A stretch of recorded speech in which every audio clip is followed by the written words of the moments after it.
आपका एक another subject जो है बायोकेमिस्ट्री एंड क्लिनिकल पैथोलॉजी, जो वेरी वेरी इंपॉर्टेंट क्वेश्चन है, जिसमें आपको क्वेश्चन नंबर 1 दिया है, describe TCA cycle and glycosides glycolysis giving it's energetic. तो यहाँ पे आपको TCA साइकिल के बारे में बताना है और ग्लाइकोलाइसिस के बारे में भी बताना है, और उससे एनर्जीज जो ATPs रिलीज़ हो रही है उसके बारे में भी आपको इधर डिस्कशन करना है। तो यहाँ पे देखो, आपको TCA साइकिल जो है उसका फुल फॉर्म है ट्राई कार्बोक्सिलिक एसिड, ओके, इसको क्रेब्स साइकिल भी हम बोलते हैं। और वहीं पे ग्लाइकोलिसिस आप देख रहे हो, तो ग्लाइकोलिसिस भी एक मेटाबॉलिज्म ही है, ओके, जो बॉडी में परफॉर्म हो रहा है, और क्रेब्स साइकिल भी मेटाबॉलिज्म का ही पार्ट है जो कि बॉडी में परफॉर्म हो रहा है। तो यहाँ पे आपको करना क्या है, यहाँ पे आपको TCA Krebs cycle try carboxylic acid cycle आपको ड्रॉ करना है, ओके। उसका आपको डिस्क्रिप्शन लिखना है TCA साइकिल का, और जो साइकिल आपने बनाया है उस साइकिल का एक एक स्टेप आपको एक्सप्लेन करना है। उसके अंदर से उसके हर एक प्रोसेस में कौन सा एंजाइम प्रेजेंट है, कौन सा रिएक्शन हो रहा है, कितनी ATP बन रही है, तो सारी चीज़ें आपको डिस्क्रिप्शन में लिखनी है। और लास्ट में आपको टोटल ATP बतानी है कि ग्लाइकोलिसिस में और TCA साइकिल में कितनी बनती है। ग्लाइकोलिसिस में जो ATP बनती है वो 8 ATP बनती है, और TCA साइकिल में 30 ATP बनती है। तो टोटल इन दोनों साइकिल को मिला के जो ATP डेवलप होती है वो है 38 ATP, ओके। ये सारी चीज़ें आपको डिस्कस करनी है क्वेश्चन नंबर 1 में। क्वेश्चन नंबर 2 में आपको दिया है define and classify carbohydrate with example and give colour test for carbohydrate. तो यहाँ पे आपको डेफिनेशन लिखना है सबसे पहले कार्बोहाइड्रेट का, और फिर उसका क्लासिफिकेशन लिखना है उसको एग्जांपल्स के साथ। फिर आपको आइडेंटिफिकेशन टेस्ट करना कार्बोहाइड्रेट का। कलर टेस्ट का मतलब होता है आइडेंटिफिकेशन टेस्ट। तो यहाँ पे आपको डेफिनेशन लिखोगे कार्बोहाइड्रेट का जो डिसोशिएट होता है ग्लूकोज के फॉर्म में, ओके। तो यहाँ पे आप मोनोसेकेराइड, डाइसेकेराइड, पॉलीसेकेराइड, ओलिगोसेकेराइड, तो ये सारे जो क्लासिफिकेशन है आपको इसमें डिस्कस करने हैं एग्जांपल्स के साथ। देन कलर टेस्ट देना है कार्बोहाइड्रेट का, जैसे Molisch test, okay, Benedict test. तो ये सारे जो टेस्ट होते हैं वो कार्बोहाइड्रेट की कैटेगरी में आते हैं, वो सारी चीज़ें आपको एक्सप्लेन करनी है। क्वेश्चन नंबर 3 में जो आपको दिया है define and classify protein with example, और यहाँ पे एक्सप्लेन भी करना आपको प्रोटीन डिफिशियंसी डिजीज़ के बारे में। तो आप डेफिनेशन लिखोगे प्रोटीन के बारे में। प्रोटीन के बारे में आपने देखा है कि किस तरीके से प्रोटीन हमारे शरीर के अंदर प्रेजेंट है और डिसोशिएट होता है अमीनो एसिड्स के फॉर्म में, ओके। तो यहाँ पे आपको क्लासिफिकेशन प्रॉपर लिखना है प्रोटीन्स का। देन आप यहाँ पे आपको एग्जांपल्स भी प्रॉपर लिखने हैं प्रोटीन के विथ देयर क्लासिफिकेशन। और यहाँ पे आप प्रोटीन डिफिशियंसी डिजीज़ भी देखोगे, जैसे कि क्वाशिरकर और मैरास्मस जो एसिड डिसऑर्डर है, जो कि प्रोटीन की कमी होने की वजह से डेवलप होते हैं। तो ये माल न्यूट्रिशन की वजह से डेवलप होते हैं और प्रोटीन, तो यहाँ पे इनके बारे में भी आपको डिस्कस करना है क्वेश्चन नंबर 3 में। क्वेश्चन नंबर 4 में आप देखोगे डिफाइन एंड क्लासीफाई एंजाइम दिया है और explain factor affecting enzyme activity आपको दिया है। यहाँ पे आप डिस्कस करोगे कि डेफिनेशन क्या है एंजाइम का और उसका क्लासिफिकेशन क्या है एंजाइम का, और साथ में आप ये भी देखोगे कि ऐसे कौन से फैक्टर है जो एंजाइम एक्टिविटी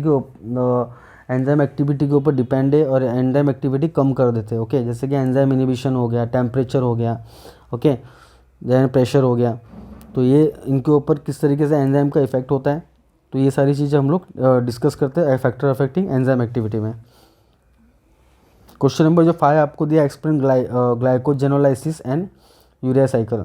तो जैसा आपने TCA साइकिल देखा था, ग्लाइकोलिसिस देखा था, जो कि ग्लूकोज में ब्रेकडाउन हो रहा था, ग्लूकोज को ब्रेकडाउन कर रहा था, ओके।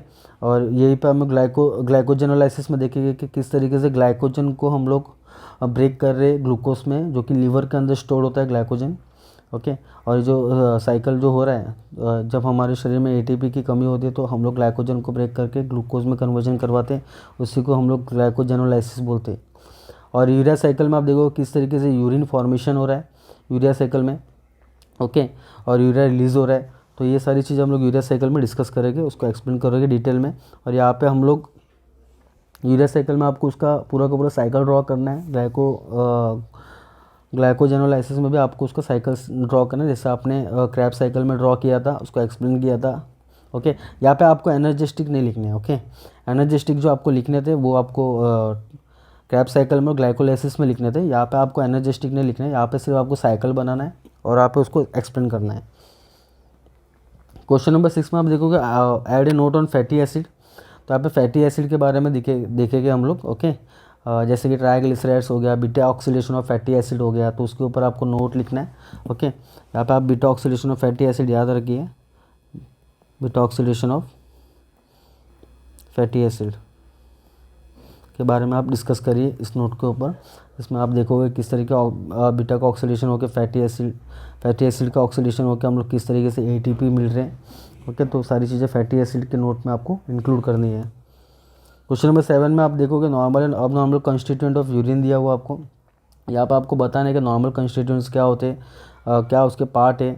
ओके, और अब नॉर्मल कंस्टिट्यूएंट ऑफ यूरिन का में कौन से पार्ट आते हैं। अब नॉर्मल नाम से समझ में आ रहा है कि कुछ डिसऑर्डर होगा जो यूरिन में आपको दिखेगा, जैसे ग्लूकोसूरिया, ग्लाइकोसूरिया, प्रोटीनूरिया, ओके, गैलेक्टोसूरिया। तो ये जब यूरिन में जब इस तरीके से ग्लूकोज, फ्रुक्टोज, ओके, गैलेक्टोज जब आते हैं तो ये सब प्रोटीन्स वगैरह आते हैं, प्रोटीनूरिया। अगर ब्लड आता तो हेमेटूरिया बोलेंगे। तो अगर ऐसा डेवलप होता है ये सारी चीज़ें तो उसमें हम लोग बोलेंगे कि इस तरीके के अबनॉर्मल कंस्टिट्यूएंट ऑफ यूरिन कहलाते हैं। क्वेश्चन नंबर 8 में आपको दिया है explain enzyme inhibition with example. यहाँ पे आपको एंजाइम का ही पार्ट है एंजाइम इनिबिशन। तो यहाँ पे आपको बताना है किस तरीके से एंजाइम के इनिबिटर्स प्रेजेंट है जहाँ पे हम लोग इनिबिशन करवाते हैं, जहाँ पे हमको एंजाइम का इनिबिशन करना है। तो वहाँ पे हम लोग देखते हैं कि एंजाइम इनिबिशन लॉक और की मेथड के हिसाब से अब आपको एंजाइम इनिबिशन दिया हुआ है और उसके एग्जांपल्स भी आपको डिस्कस करने हैं। क्वेश्चन नंबर 9 में आपको दिया explain water balance sheet and role of water in the body. तो यहाँ पे आप देखोगे कि हम लोग किस तरीके से वाटर को बैलेंस करेंगे और ये भी देखेंगे कि रोल ऑफ वाटर कितना इंपॉर्टेंट है बॉडी के अंदर। तो यहाँ पे वाटर को बैलेंस करने के लिए हम लोग को यहाँ पे इनपुट और आउटपुट दोनों पता होना चाहिए कि हम इनपुट कितना करें वाटर को और आउटपुट किस तरीके से हो रहा है वाटर का, तो वाटर बैलेंस में आएगा। और रोल ऑफ वाटर में हम देखेंगे कि जब डिहाइड्रेशन केस में वाटर कितना इंपॉर्टेंट होता है, 70% ऑफ वाटर हमारे बॉडी में होना ही चाहिए। तो वो एक रोल है वाटर का जो हमारे बॉडी के अंदर प्रेजेंट होता है और वो बहुत सारे फंक्शंस करवाता है तो बॉडी के अंदर। तो वो सारी चीज़ों के बारे में आपको क्वेश्चन नंबर 9 में डिस्कस करना है। क्वेश्चन नंबर 10 में हम देखेंगे डिफाइन और क्लासीफाई करेंगे vitamins. Okay, fat soluble vitamin, water soluble vitamin, vitamin A, vitamin D, vitamin E, vitamin K, vitamin C, vitamin B complex, इनके बारे में आपको कंप्लीटली डिस्कशन करना है। डेफिनेशन भी उसका डिस्कशन करना है और क्लासिफिकेशन भी आपको कंप्लीटली एग्जांपल्स के साथ देने हैं। क्वेश्चन नंबर 11 में आप देखोगे कि मेगालोब्लास्टिक एनीमिया के ऊपर नोट आपको लिखना है। अभी मेगालोब्लास्टिक एनीमिया एक डिसऑर्डर है एनीमिया का ही, जिसमें आप देखते हो कि सेल्स बड़ा हो जाता है। ओके, अप्लास्टिक एनीमिया भी बोलते हैं इसको, मेगालोब्लास्टिक एनीमिया को। ओके, जब सेल बड़ा हो जाता है रेड ब्लड सेल तो वहाँ पे एक डिसऑर्डर डेवलप होता है, इसका नाम है मेगालोब्लास्टिक एनीमिया। तो इसके बारे में आपको नोट लिखना है। ओके, और कैसे एनीमिया ये मेगालोब्लास्टिक डेवलप होता है। ओके, और क्या क्या प्रॉब्लम क्रिएट करता है बॉडी के अंदर, उसको ठीक कैसे कर सकते हो, वो सारी चीज़ें भी आपको डिस्कस करनी है क्वेश्चन नंबर 11 में। क्वेश्चन नंबर 12 में आप देखोगे कि आप यहाँ पे नोट लिखोगे right A note on ketone bodies. तो यहाँ पे कीटोन बॉडीज़ किस तरीके से शरीर के अंदर डेवलप होती है उसके बारे में आप नोट लिखोगे। Explain the test to detect them in urine and explain disease related to ketone bodies. Ketonuria हो जाता है। ओके, तो जब कीटोन यूरिन में जब प्रेजेंट होता है तो वहाँ पे कीटोनूरिया प्रेजेंट आपको देखने के लिए मिलता है। और डायबिटीज़ के केस में आपको अधिकतर कीटोन बॉडीज़ देखने के लिए मिलेगी जो अधिकतर हाई अमाउंट में रिलीज़ होती है। ओके, और उसको हम लोग डिटेक्ट करने के लिए इसके टेस्ट आते हैं। ओके, कीटोनूरिया जो आइडेंटिफाई होता है यूरिन के अंदर। तो ये सारी चीज़ें आपको डिस्कस करनी है क्वेश्चन नंबर 12 में। क्वेश्चन नंबर 13 में आपको दिया explain rancidity and saponification value. यहाँ पे आपको कोई भी कंपाउंड रेंसिड ओके हो गया हो, ख़राब हो गया हो, तो रेंसिडिटी आप यहाँ पे एक्सप्लेन करना है कि रेंसिडिटी क्या होता है। और सपोनिफिकेशन वैल्यू भी आपको बताना है कि कोई भी केमिकल के साथ अगर हम लोग सोप मिलाते हैं तो किस तरीके का सोप डेवलपमेंट होता है, उसकी वैल्यू भी आपको इससे डिस्कस करनी है क्वेश्चन नंबर 13 में। क्वेश्चन नंबर 14 आपको दिया है add note on glucose tolerant test और डिजीज रिलेटेड कार्बोहाइड्रेट मेटाबॉलिज्म। तो यहाँ पे ग्लूकोज टॉलरेंट टेस्ट जो होता है वो ग्लूकोज प्रेजेंट होता है कि नहीं बॉडी के अंदर, यूरिनेशन के हेल्प से हम आइडेंटिफाई करते हैं कि ग्लूकोज प्रेजेंट है या नहीं है। तो ये होता है test to identify glucose in urine, उसी को हम बोलते हैं ग्लूकोज टॉलरेंट टेस्ट। सेकंड दिया हुआ है डिजीज़ रिलेटेड कार्बोहाइड्रेट मेटाबॉलिज्म, जो भी डिजीज़ डेवलप हुई है कार्बोहाइड्रेट के मेटाबॉलिज्म से, जैसे कि डायबिटीज़ मेलाइटस। ओके, यहाँ पे आपको हाइपरग्लाइसेमिया भी बोलते हैं इसको। तो यहाँ पे ये कार्बोहाइड्रेट मेटाबॉलिज्म का डिजीज़ जो डेवलप हो सकता है उसके बारे में आपको नोट लिखना है। क्वेश्चन नंबर 15 आपको दिया है what are lipids, classify them with example. Lipids fat है। ओके, और लिपिड के बारे में आपको बताना है, उसका क्लासिफिकेशन आपको देना है, लिपिड किस तरीके के होते हैं विद एग्जांपल्स। क्वेश्चन नंबर 16 आपको दिया है, define and classify amino acids. Amino acid dissociation form है प्रोटीन का, और यहाँ पे आपको बहुत सारे ऐसे अमाइनो एसिड है जो बॉडी में हेल्प करते हैं, ओके, बहुत सारे प्रोसेस में, बहुत सारे मेटाबॉलिज्म में। तो यहाँ पे अमाइनो एसिड्स जो आप देख रहे हो, ओके, उसका डेफिनेशन आपको लिखना है, उसका क्लासिफिकेशन भी आपको डिस्कस करना है क्वेश्चन नंबर 16 में। क्वेश्चन नंबर 17 में आप देखोगे explain the transamination and deamination reaction. यहाँ पे किस तरीके से हम लोग अमाइनो ग्रुप को ट्रांसफ़र करते हैं रिएक्शन के अंदर, और अमाइनो ग्रुप को हम लोग एलिमिनेट करते हैं रिएक्शन में। तो जब ट्रांसफ़र करते हैं तो वो हम लोग ट्रांस अमाइनेशन बोलते हैं, और जब हम लोग रिमूव करते हैं अमाइनो ग्रुप को तो हम लोग डी अमाइनेशन बोलते हैं। तो ये रिएक्शन में होता है, ओके, और आपको इसका रिएक्शन बनाना है, वहाँ पे आपको रिएक्शन को ही एक्सप्लेन करना है। तो वही आपका क्वेश्चन नंबर 17 है। क्वेश्चन नंबर 18 में आप देखो, discuss the role of lymphocyte in the body. Lymphocyte nothing but WBC, जो इसके बारे में आपको डिस्कस करना है, उसका रोल क्या है शरीर के अंदर, माइक्रो ऑर्गेनिज्म के अगेंस्ट में, उनको किल करने के अगेंस्ट में हम लोग WBC को देखते हैं कि वाइट ब्लड सेल डेवलप होते हैं, ओके, और ये प्रोटेक्टिव मैकेनिज्म देते हैं शरीर के अंदर। तो ये आपको इसके रोल के बारे में डिस्कशन करना है। क्वेश्चन नंबर 19 आपको दिया, explain beta oxidation of fatty acid with energetic.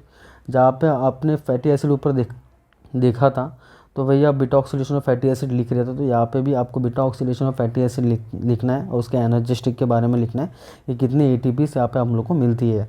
Higher ATP जो मिलती है वो फैटी एसिड में मिलती है, okay, as compare to glycolysis and Krebs cycle. यहाँ पे फैटी एसिड में आपको हायर अमाउंट में एनर्जीज मिलेगी, ATP मिलेगी। क्वेश्चन नंबर 20 जो आपको दिया हुआ है वो HMP शंट पाथवे दिया है, जिसका फुल फॉर्म है हेक्सो मोनोफॉस्फेट शंट, ओके।